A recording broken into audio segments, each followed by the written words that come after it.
शेषरूपे रूपस्थे जगद्धात्री नमोऽस्तु ते त्वमेव सर्वं सर्वस्थे जगद्धात्री नमोऽस्तु ते त्वमेव सर्वं सर्वस्थे नमोऽस्तु ते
नान्यद्वदामि न शृणोमि न चिन्तयामि नान्यत् स्मरामि न भजामि न चाश्रयामि भक्त्या त्वदीयचरणाम्बुजमन्तरे श्री अरविन्द पुरुषोत्तम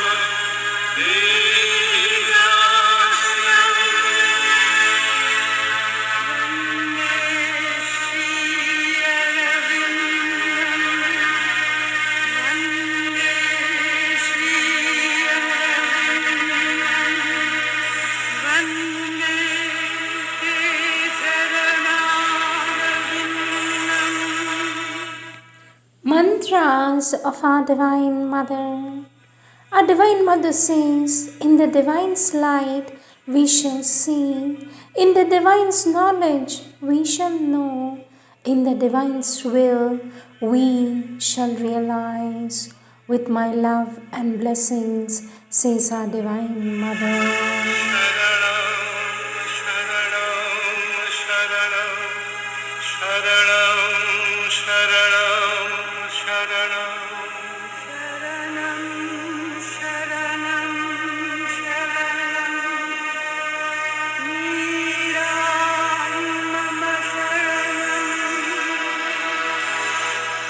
Words of our Divine Mother taken from the collective works of our Divine Mother, question and answers.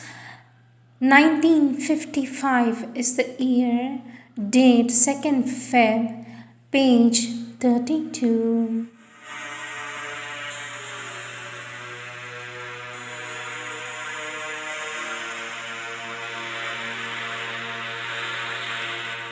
Question, sweet mother, what is the meaning of you must take the right attitude?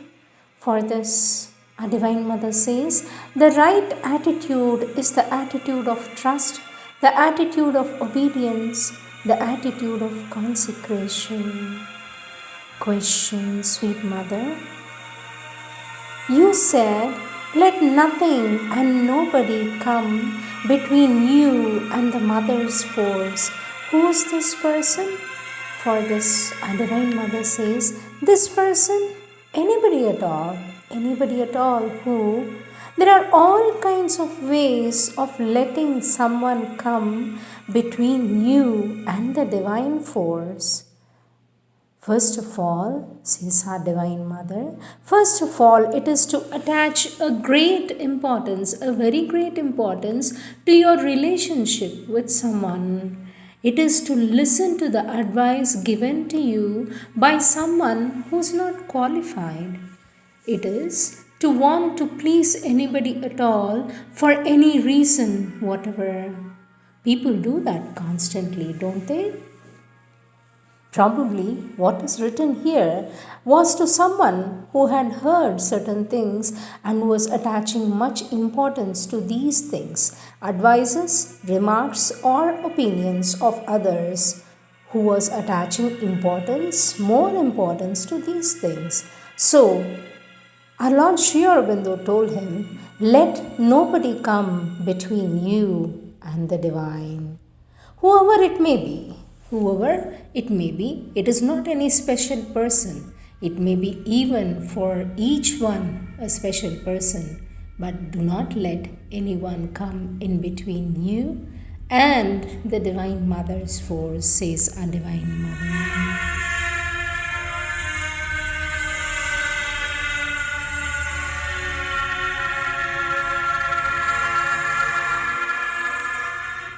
Next question, sweet mother. The difficulty must have come from distrust and disobedience.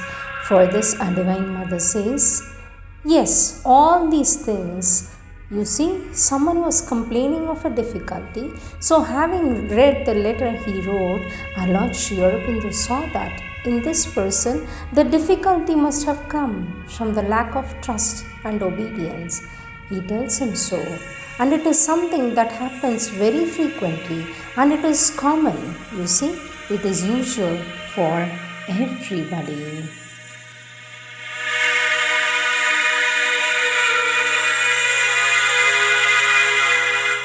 Question, sweet mother. Here we have the sun and the light may be a help and will be. For this, our Divine Mother says, obviously, it is someone who had written an experience in which he was in contact with the sun and a light, and he wanted to take the support of these as a help in the sadhana, and it is an answer to that experience.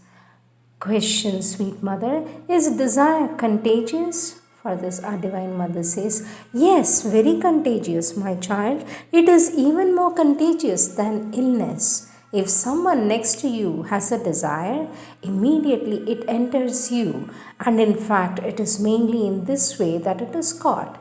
It passes from one to another, terribly contagious, in such a powerful way that one is not even aware that it is a contagion. Suddenly, one feels something springing up in oneself. Someone has gently put it inside. Of course, one could say, why aren't people with desires quarantined? Then we should have to quarantine everybody. And our Divine Mother smiles. Question, sweet mother, where does the desire come from? From our Divine Mother says, our Divine Mother says, the Buddha said it comes from ignorance. It is more or less that. It is something in the being that fancies that it needs something else in order to be satisfied. And the proof that it is ignorance is that when one is satisfied, one no longer cares for it. At least 99.5 times of 100, I believe, right in its origin, it is an obscure need for growth and the lowest form of life. Love is changed in the need to swallow, absorb, become joined with another thing. This is the most primitive form of love. In the lowest forms of life, it is to take and absorb. Well, the need to take is desire, so perhaps if we went back far enough into the last depths of the inconscience, we could say that the origin of desire is love. It is love in its obscurest and most unconscious form. It is a need to become joined with something, an attraction, a need to take, you see. Take for instance, you see something which seems to you very beautiful, very harmonious, very pleasant.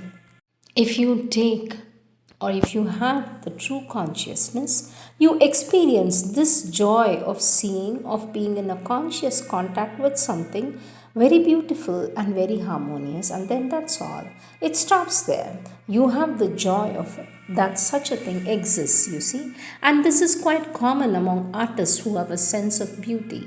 For example, an artist may see a beautiful creature and have the joy of observing the beauty, grace, and harmony of the moment, and that's all. It stops there. He is perfectly happy, satisfied because he has seen something beautiful. In ordinary consciousness, ordinary, altogether ordinary, dull, like whether it is an object or a person, how I want it. It is deplorable. And into this bargain, it doesn't even have the joy of the beauty because it is the anguish of desire. It misses that and has nothing in exchange because there is nothing pleasant in desiring anything. It only puts you in an unpleasant state, that's all. Our Divine Mother says there is a kind of inner communion with the psychic being which takes place when one willingly gives up a desire, and because of this, one feels a much greater joy than if he had satisfied his desire. Besides, most usually, almost without exception, when one satisfies a desire, it always leaves a kind of bitter taste somewhere. There is not one satisfied desire which does not give a kind of bitterness, as one has eaten too sugary a sweet, it fills your mouth with bitterness. It is like that. You must try sincerely. Naturally, you must not pretend to give up desire and keep it in a corner because then one becomes very unhappy. You must do it sincerely, says our Divine Mother. Question, Sweet Mother, how is the psychic need realized? The need to express itself in what way? For this, our Divine Mother says, you mean it needs to go through the mind? No, because it is a very difficult operation. The psychic need is an expression of the divine grace and it is expressed by the divine grace. Psychic life in the universe is a work of the divine grace. Psychic growth is a work of the divine grace, and the ultimate power of the psychic being over the physical being will also be a result of the divine grace. And the mind, if it wants to be at all useful, has to remain very quiet as it can, because if it meddles in it, it is sure to spoil everything. For this, the child says, oh, so there is no need of the mind? For this, our Divine Mother says, I did not say that. One does not need the mind. I said, the mind is useful for something else. The mind is an instrument for formation and organization, and if the mind lets the psychic makes use of it, that will be very good. But it is not the mind which will help the psychic to manifest. The roles are reversed. The mind is an instrument for the manifestation of the psychic when it has already taken possession of the outer consciousness. It is rarely so before that.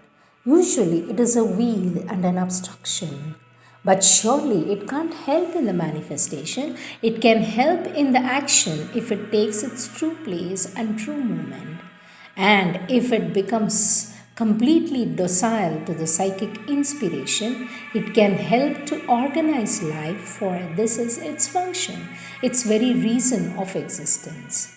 Our Divine Mother says, but first of all, the psychic being must have taken the possession of the field, must be the master of the house, then later things can be arranged. There is only one way for the outer being. Let us take the physical being, the poor little being, the outer being which knows nothing, can do nothing by itself.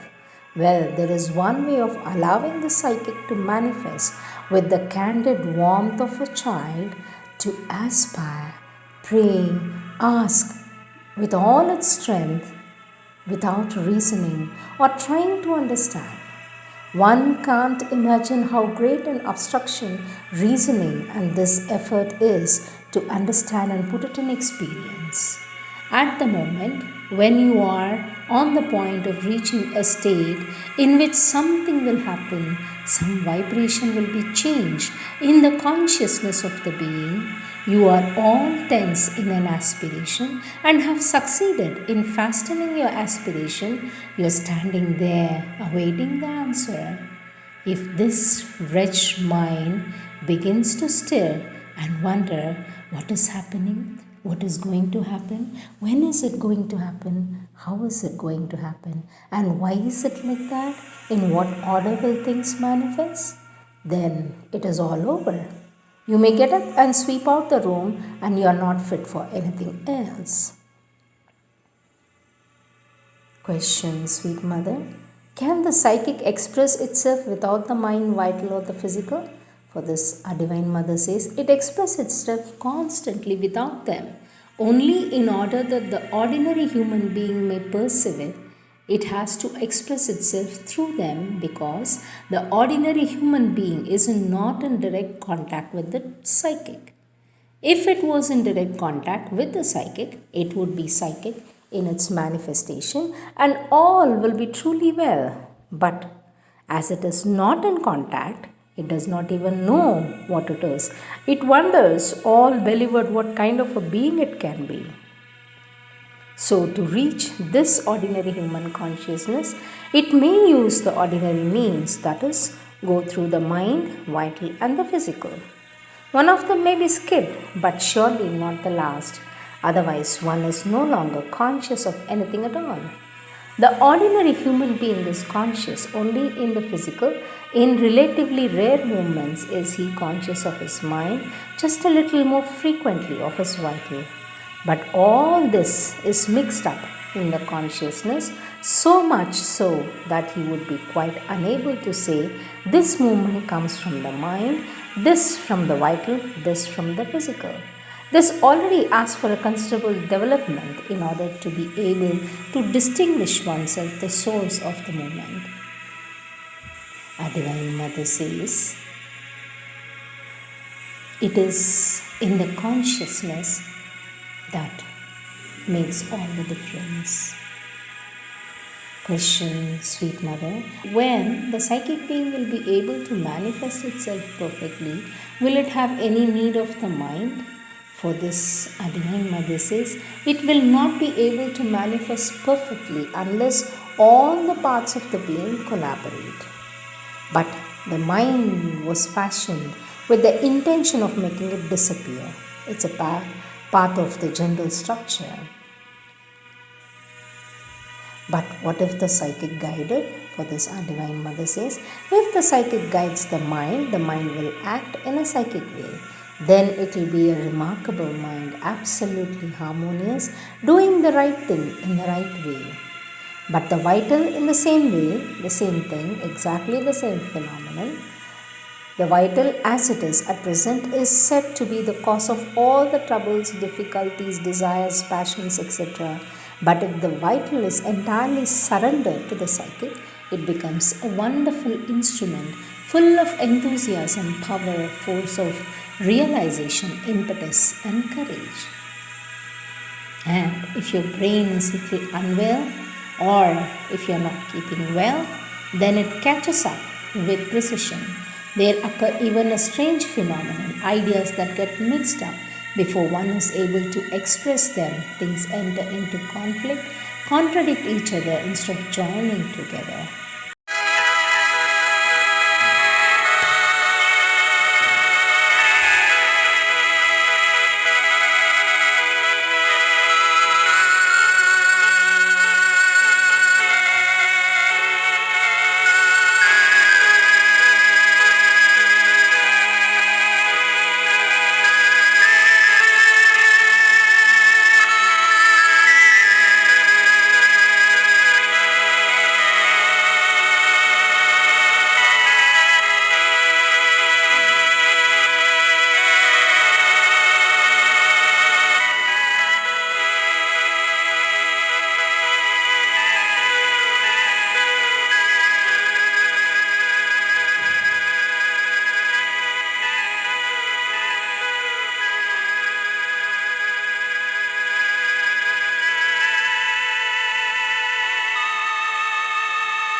Il faut être tous dignes du centenaire de Cherbino.